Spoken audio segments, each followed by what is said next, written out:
Thank you, Mr. Speaker. The senseless, barbaric murder of 3 young girls in Southport was devastating. A measure of justice has been done, but for the victims, the injured and the affected, we must see a fundamental change in how Britain protects its citizens and its children. As part of the public inquiry, Mr. Speaker, we will not let any institution deflect from their failures. Mr. Speaker, next Monday marks Holocaust Memorial Day. Visiting Auschwitz last week only strengthened my resolve to build a national Holocaust Memorial and Learning Centre beside this Parliament. Mr. Speaker, the whole House will also welcome the release of Emily Damari and other hostages from Gaza. We must now see the ceasefire deal implemented in full, the release of the remaining hostages and a surge in aid into Gaza for citizens. Mr. Speaker, may I also welcome Cheryl Corbell, whose young daughter Olivia was murdered in awful circumstances, and her sister Antonia to the Chamber. I've met them twice, and we will change the law so that most serious offenders attend their sentencing hearings. Mr. Speaker, this morning I had meetings with ministerial colleagues and others in addition to my duties in the House. I shall have further such meetings later today. Thank you, Mr. Speaker. Before Christmas, I received nearly 1,000 handwritten letters from pupils at St Peter's Secondary School in Exeter. Each letter strongly advocated for greater support to tackle the mental health challenges faced by young people, with many sharing deeply unsettling personal stories. I'm committed to improving local mental health services to help young people build the resilience they need to live happy and healthy lives. However, Mr. Speaker, I know these challenges are not faced and not unique to my constituency and are being faced by children across our country. So can the Prime Minister please outline what steps his government are taking to enhance mental health support for our children nationwide? Prime Minister. Well, I thank him for raising an issue of huge concern in his constituency and in all constituencies. Far too many young people are not receiving the care that they need. So we will provide access to specialist mental health professionals in every school, recruit an additional 8,500 staff to deal with children and adult mental health services, and roll out our Young Future hubs in every community. Thank you, Mr. Speaker. Marcus Campbell-Savers. Thank you, Mr. Speaker. My right honourable friend will understand the importance of farming to the economy of my constituency in Penrith and Solway and Cumbria as a whole. With recent reports of foot-and-mouth outbreaks in Germany and concerns being expressed over transmission to the United Kingdom, would the Prime Minister assure this House that all government departments are on high alert and vigilant in monitoring the situation, particularly at places of entry, including airports where meat import controls can be lax? We must avoid the disaster that this would bring to UK farming. Prime Minister. Thank him for his question. We will do whatever it takes, Mr. Speaker, to protect farmers from the risk posed by foot and mouth. And that's why we acted swiftly to ban the imports of cattle, pigs and sheep and their products from Germany to protect farmers. We will not hesitate, Mr. Speaker, to restrict imports from additional countries if the disease spreads. We will keep the situation under close and careful review. Leader of the Opposition, Kemi Badenoch. Mr. Speaker, can I take this opportunity to welcome the release of hostages, including Emily Damari, from barbaric captivity? I also know that the thoughts of many will be with the victims of the Southport killings. There are important questions to answer, and I will return to those after the case is concluded. Between 2009 and 2022, the OECD found children in England rose up global league tables in maths, reading and science. Conservative government action means English schools now top the Western world at maths and reading. The Prime Minister's Schools Bill, which is being voted on in committee this week, reverses the improvements that made this happen. This bill is an act of vandalism. It is wrecking a cross-party consensus that lasted for decades. Why does the Prime Minister think that so many school leaders are criticising this bill? Prime Minister. Mr. Speaker, it was Labour that introduced academies in the first place to drive up standards. Academies are here to stay and will continue to drive up standards. That's what the bill is about. But also in that bill are important provisions for protecting children, including a provision to stop abusers taking children out of school, a unique identifier to ensure the whereabouts of all children are known. What did the Leader of the Opposition do? She instructed all of them to vote against those measures. Voting. He didn't even bother voting on that bill, Mr. Speaker. And he talks about safeguarding measures. That's not what the issue is. It's about the reforms that he is changing. We have an example of where these reforms were not introduced. Wales, which has been under Labour control for 2 decades. Welsh educational outcomes have tumbled down international league tables. Poor children in England now do better than wealthier children in Wales. This bill denies children the guarantee that their failing schools will be turned into a better academy. It is an attack on excellence, it is an attack on higher standards, it is an attack on aspiration.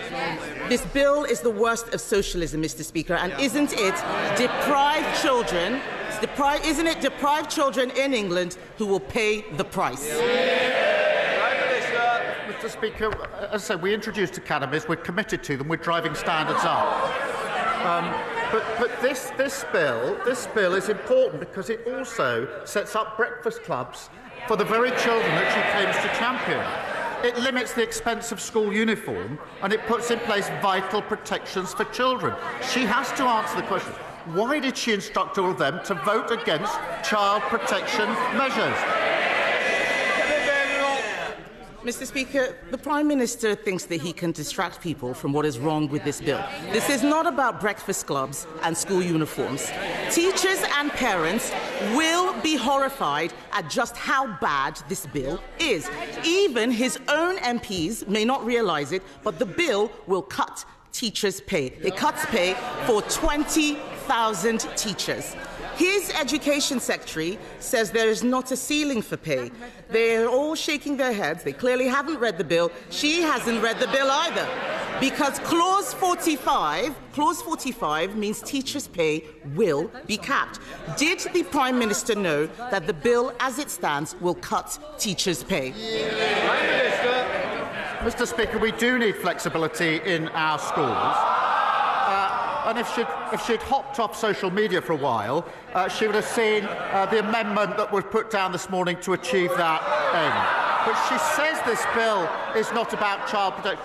We had a young child killed who was taken out of a school by an abuser. This bill closes that gap. That is urgently needed. We have children who have not gone back to school since COVID. This bill closes that gap. She can make her points on academies. We can debate academies, but to vote against the bill is a disgrace on all of them.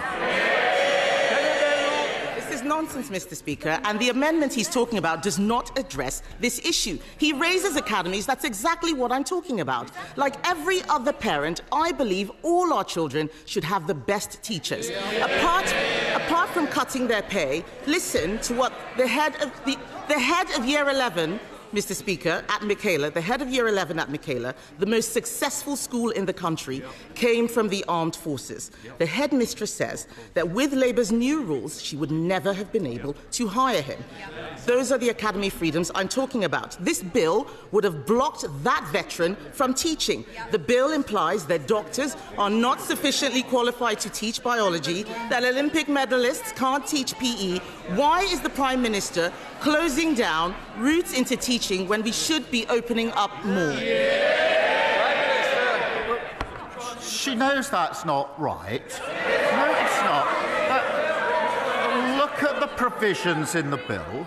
But to say there ought to be qualified teachers in our schools should not be extraordinary or opposed. And we had far too many examples in our secondary schools under their watch of teachers missing when we needed maths teachers. They championed maths. We didn't have enough maths teachers in our secondary schools, and I want every single child to have the best possible education.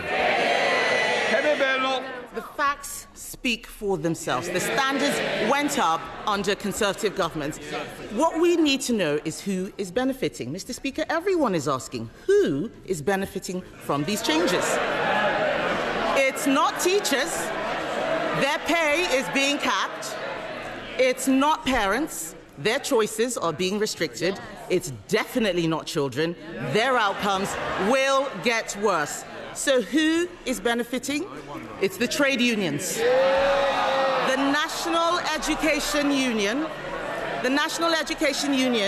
sent out a tick list proving that after a decade and a half, they are finally getting their way.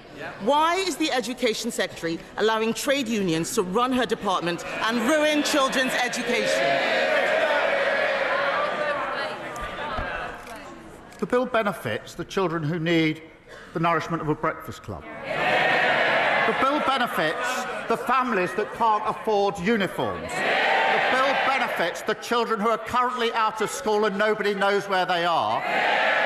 The bill benefits the children who could be taken out of school by abusers if this bill doesn't go through. She should change her mind and support these vital provisions. The Prime Minister needs to get out more and speak to schools. I was at the Harris Academy just this month, and what are they saying? That this bill reverses 2 decades of progress, imposing Labour's new curriculum on every school, taxing the education of children with special needs, excluding talented outsiders. The closed shop is back. This is pure educational vandalism. And alongside these attacks, removing single-word Ofsted judgments so parents cannot see the standards slipping. It is the same old Labour. Bad outcomes for all children, excellence for none. Mr. Speaker, I know what it's like to go to a school which didn't care about standards. This is a tragedy in the making. The key changes in this bill were not in their election manifesto. Isn't that because he knew parents and teachers would reject them? Parents and teachers know we introduced academies. Parents and teachers know we're driving by standards. We're committed to them. They're part of the future. We will continue to focus on standards. And she talks about special need. She's got a nerve. I don't know. And they know it. Remember them. They have asked me questions, these Prime Minister's questions, about the appalling situation of special needs under their watch. We're going to fix that mess like we're fixing every other mess. Thank you, Mr. Speaker. Parents should feel confident that when their child is sick, they can take them to their local hospital to be treated as soon as possible. But last year, when my son was having difficulty breathing, like many parents, I couldn't take him to the Alexandra Hospital in Redditch, as paediatric services were temporarily closed in 2016 and have never been reinstated. As part of this government's record investment into our NHS, would the Prime Minister agree to meet with me to explore ways to enable local integrated care boards to reinstate critical services for growing towns like Redditch? Prime Minister. Well, I thank him for raising this important issue, and I know he's campaigned on it for a very long time. We are putting, Mr. Speaker, a record £25 billion investment into the NHS as part of our plan for change. Building an NHS fit for the future means places like Redditch will see lower waiting lists and services that reflect their needs. Whilst, Mr. Speaker, responsibility over service rests with the appropriate NHS Commissioner, I will ensure that he gets a meeting with the relevant Minister to discuss the issues. Leader of the Liberal Democrats, Sir Ed Davey.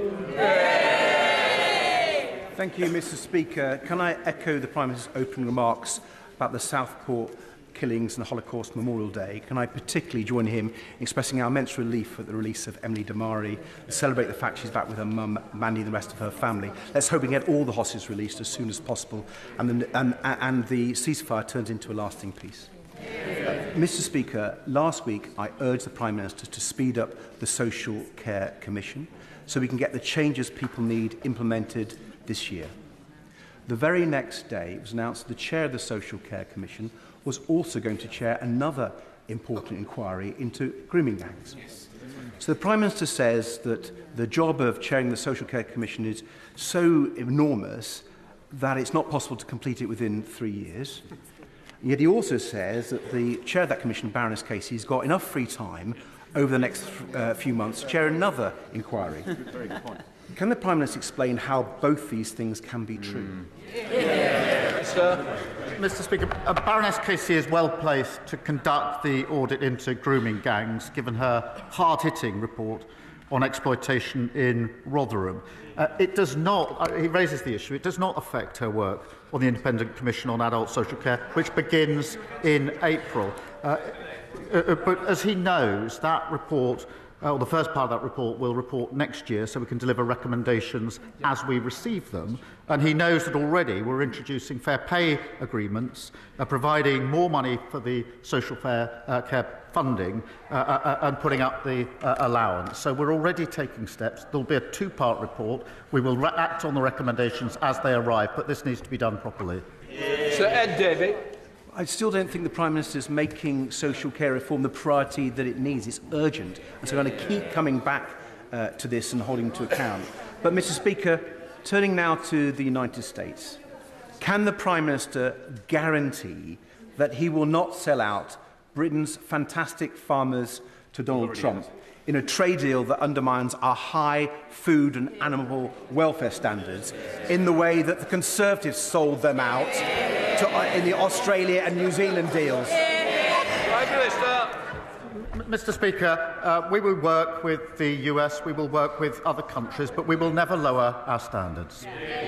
Durham Puffey.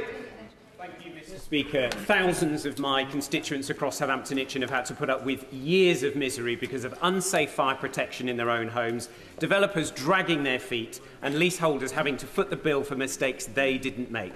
Does the Prime Minister agree that enough is enough and it's time for developers to make all homes safe? And will he reassure leaseholders who bought their homes in good faith that this government has their back? Prime Minister. I thank him for raising this really important issue. Too many buildings are still unsafe and the speed of delivery has been far too slow.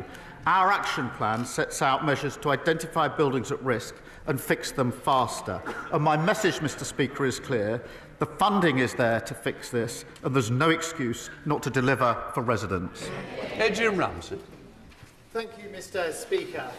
Expanding London's airports and building a third runway at Heathrow would be incredibly irresponsible in the midst of a climate emergency, flying in the face of the Climate Change Committee's advice.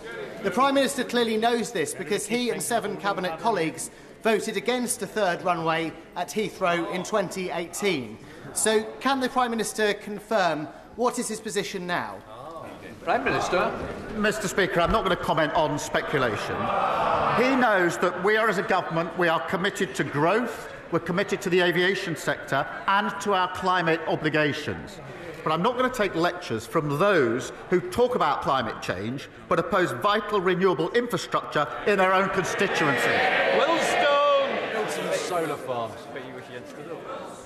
Thank you, Mr. Speaker. In Swindon North, we have the Panatoni Park development. It is one of the largest employment developments in Europe. It's got massive potential for growth. Will the Prime Minister join me in acknowledging the site for boosting economic growth in not only my region but the country, and will he come and visit it with me? Thank you. Prime Minister. At the heart of our plan for change is growth, Mr. Speaker, to fund our public services, create good jobs and raise living standards across the country. He's right to champion one of the largest brownfield sites in the UK, which could create over 11,000 jobs on site and add £1.2 billion to the economy. It underlines the importance of this government bringing economic stability, creating the National Wealth Fund and driving up growth. Luke Taylor. Thank you, Mr. Speaker. Recently, the Prime Minister visited Epsom Hospital, where he committed to not just paper over the cracks in the NHS after years of Conservative lies. Yet on Monday, his government confirmed that our St Helier Hospital will develop these wounds and the hospital will crumble. Mr. Speaker, St Helier Hospital will not survive the delay this has introduced. People will die and NHS staff will break. So I ask the Prime Minister, will he apologise to my constituents as they wait years for a new hospital building? And will he visit the hospital with me to witness first-hand the dire situation our residents face? Prime Minister. Well, Mr. Speaker, he's right to raise the concerns of his constituents, and I'm not surprised that they're frustrated or even angry at the lack of delivery under the previous government. There was no credible plan. Mr. Speaker, they shut. Let me read the Infrastructure and Projects Authority's verdict on what we inherited. This is their words. There are major issues. Look, Prime Minister. Mr. Phil, I expect better from the front bench. And I'm sure you're going to show better, Prime Minister. I think he was Liz Truss's right-hand man, so we wouldn't expect anything else. The verdict on the plan that he is talking about was this. Major issues. This is their record. They shouldn't be chuckling. Major issues on the definition, the schedule, the budget, the quality and the delivery. It was a fiction. Always was. Joe Platt. Thank you, Mr. Speaker. Alongside Greater Manchester MPs, I recently met constituents who shared distressing accounts of malpractice by a spinal surgeon affecting many across the region. They have formed an injured staff and patient group, but despite a review, they feel justice hasn't been served and the Hospital Trust is yet to conduct a full patient recall. Will the Prime Minister arrange a meeting with the group and the relevant minister to help them get the justice that they deserve? Well, I thank her for raising this awful case, and the stories and accounts that she puts forward are heartbreaking and deeply concerning, and I will make sure that she and the group receive a meeting with the relevant health minister at the earliest opportunity. Sir Badenoch. When it comes to his budget, which raised taxes, raised borrowing and raised public spending as a strategy for economic growth, when is the Prime Minister going to accept the words of the Labour Prime Minister in the 1970s, who explained to a Labour conference that in all candour that option no longer exists, and that the only way to obtain sustained economic growth will be by cutting taxes and cutting regulation? Prime Minister. Well, he must have missed recent reports. The ONS has just said that we've got the highest investment for 19 years. The PwC have just said that this is the second best place to invest in the world. The IMF have just upgraded growth, now saying we're predicted to be the fastest growing major European economy. Wages are up and inflation is down. That's after just 6 months. Rosie Writing. Thank you, Mr. Speaker. Kettering General Hospital is where I was born and cared for as a premature baby. But after 14 years of the Conservatives underfunding the NHS, that same maternity ward is partially closed because of RAC. And after giving birth, mothers are transported outside through the car park to receive postnatal care. So will the Prime Minister visit Kettering General to discuss how we can support services like the maternity ward and while we await our rebuild? Prime Minister. Well, she's been a determined champion of Kettering General Hospital, and rightly so. And there are deep anger about the delay to the works because of the failure to have a plan on the party opposite. But while we implement our affordable and deliverable plan to build a new hospital, I can reassure her, Mr. Speaker, that the RAC identified at Kettering General is being mitigated and replaced through the National RAC programme. Mike Martin. Thank you, Mr. Speaker. Before Christmas, Lord Robertson, who's leading the Strategic Defence Review, came before the Defence Select Committee and told us that he couldn't guarantee that the strategic outcomes from the review would be fully funded. Recently, we've also heard in media reports that the review might be delayed until the autumn, so that's a delay of 6 months. Will the Prime Minister take this opportunity to state categorically to the House that the Strategic Defence Review, with its important requirements for the defence of our nation, will be fully funded and delivered on time? Prime Minister. Of course, we're committed to that because this is a serious review into our defence. It needs to make sure that we understand the challenges we face and have the capability to deal with those challenges in the modern era. So that's the exercise that's going through. We've committed to the path to 2.5%. As he knows, the last time 2.5% was spent on defence was under the last Labour government. And that is the difference between the approach on this side of the House and the approach on that side of the House. Harpley Temple. Huddersfield Royal Infirmary has recently reduced its elective waiting list from a high of 4,000 to just 20. Will the Prime Minister join me in paying tribute to NHS staff at my local hospital? will he ensure that the NHS learns from the HRI's innovative approaches, such as the use of AI for scans and its partnership with Huddersfield University's National Health Innovation Campus? And whilst the Prime Minister does his hospital tour, can I also invite him to Huddersfield to see the transformative work being done? Prime Minister. Look, can I thank her, because the achievements of the hard-working staff at Huddersfield Royal Infirmary prove that you can bring down waiting times through our plan for change. And it is important we're applying that best practice and innovation across the NHS. We must do more. We inherited record waiting lists, and we are now bringing them down. Andrew Snowden. Very much, Mr. Speaker. In what is supposed to be a honeymoon period for a new government, the Prime Minister has sacked his Chief of Staff, forced his City Minister and Transport Secretary to resign, whilst Number 10 has been briefing against the Pensions Secretary, Home Secretary and Education Secretary. Is it not time that the Prime Minister accepts that the root causes at the heart of this government are with him, not them? We just won a landslide victory. We've got a massive majority. We're getting on with the job. Mr. Speaker, I don't think we saw. Look at the sheer number of ministers that they got through on a yearly basis, causing instability in every conceivable department. Paul Davies. Thank you, Mr. Speaker. In 2016, I was diagnosed with colon cancer and had excellent treatment at Huddersfield Royal Infirmary. I was one of the lucky ones, as the Tory governments after 2015 failed in the fight against cancer, with over 380,000 patients in England not treated on time.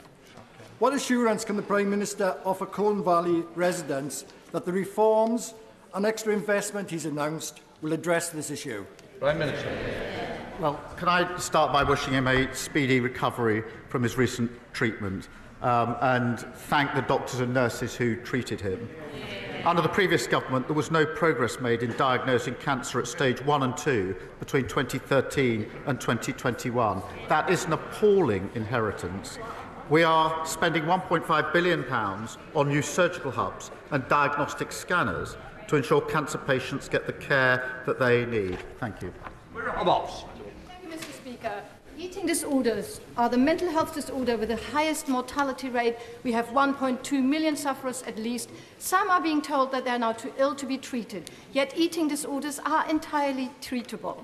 Today, the Eating Disorder APPG is publishing its report of how to make eating disorder services fit for purpose. Can I ask the Prime Minister to pay very close attention to that report?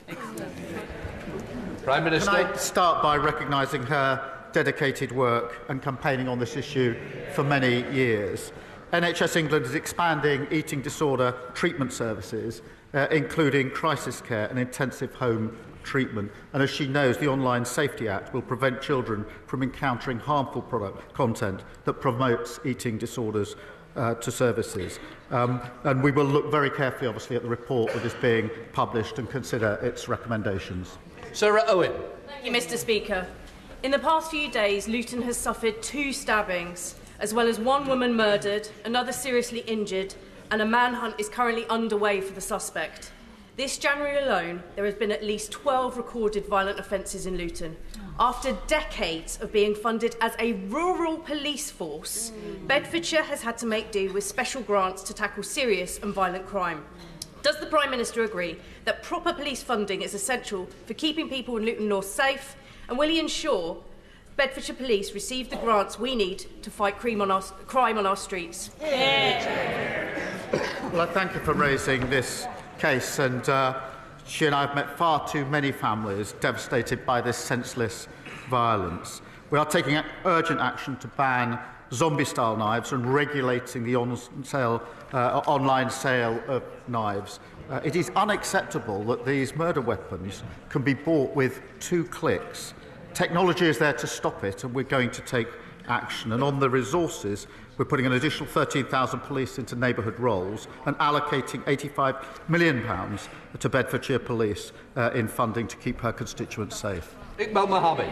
Mr. Speaker, may I associate with the remarks from the Prime Minister regarding the ceasefire? and the release of hostages, and let's all pray that the remaining hostages on both sides are released as soon as possible. Since the ceasefire in Gaza came into effect, Israeli forces have placed the whole of the West Bank under strict military inspection as part of the Iron Wall operation. The IDF has launched a large-scale offensive operation in the city of Jenin, with numerous drone strikes on the infrastructure and a military raid by IDF troops and special forces in the occupied West Bank.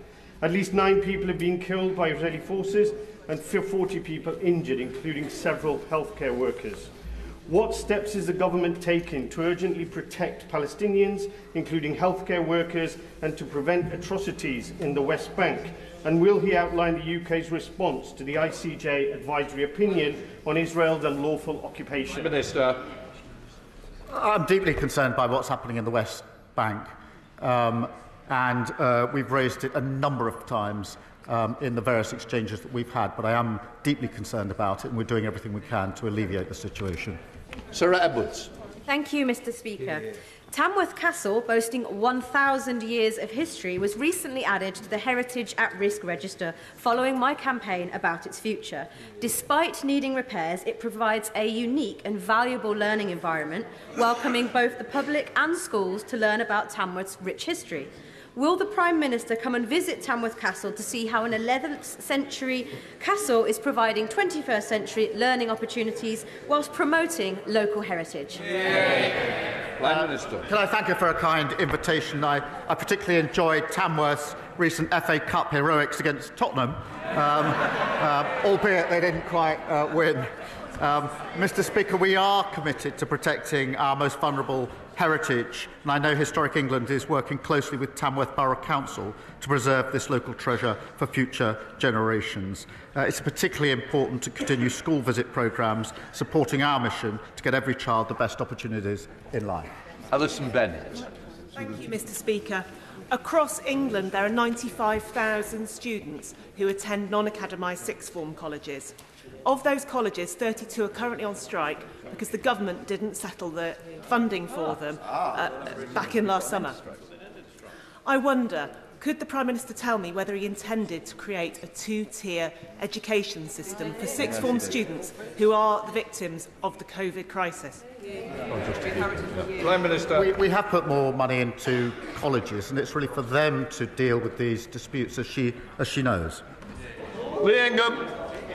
Mr. Speaker, from Stafford to Eccleshall to Loggerheads, my constituents are sick and tired of having their properties and businesses devastated by flooding. The last Conservative government did not invest enough in flood prevention measures to stop this from happening. Can the Prime Minister assure me and my constituents that he will prioritise flood prevention investment before the homes and businesses on Sandon Road in Stafford disappear completely into Sandyford Brook? Prime Minister. Well, my sympathies go to her constituents. Far too many are experiencing terrible flooding. I visited there last year and met them, and they talked me through the misery of their experience. We inherited flood defences in their worst condition on record.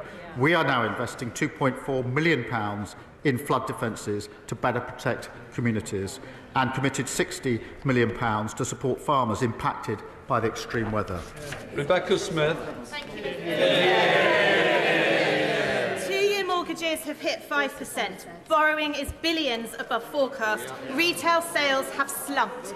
Does the Prime Minister still believe the Chancellor is doing a good job? I thought she was just reading out their last record.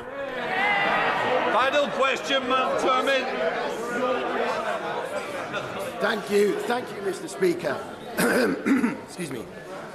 Before the last election, the Conservatives baselessly promised a fully funded scheme to deliver a new Watford hospital, something they have failed to achieve in 14 years. Does the Prime Minister share my frustration and that of my constituents that they unforgivably failed to budget for its construction, and Watford will only get its new hospital built and paid for thanks to the properly planned approach of this Labour government? I'm not surprised his constituents are frustrated. There was never a plan. The funding only ever existed in Boris Johnson's imagination. It was pure fiction, and they know it. We have an affordable and delivery plan to build these new hospitals, and that includes Watford General, and we'll be getting on with it. That completes Prime Minister's questions.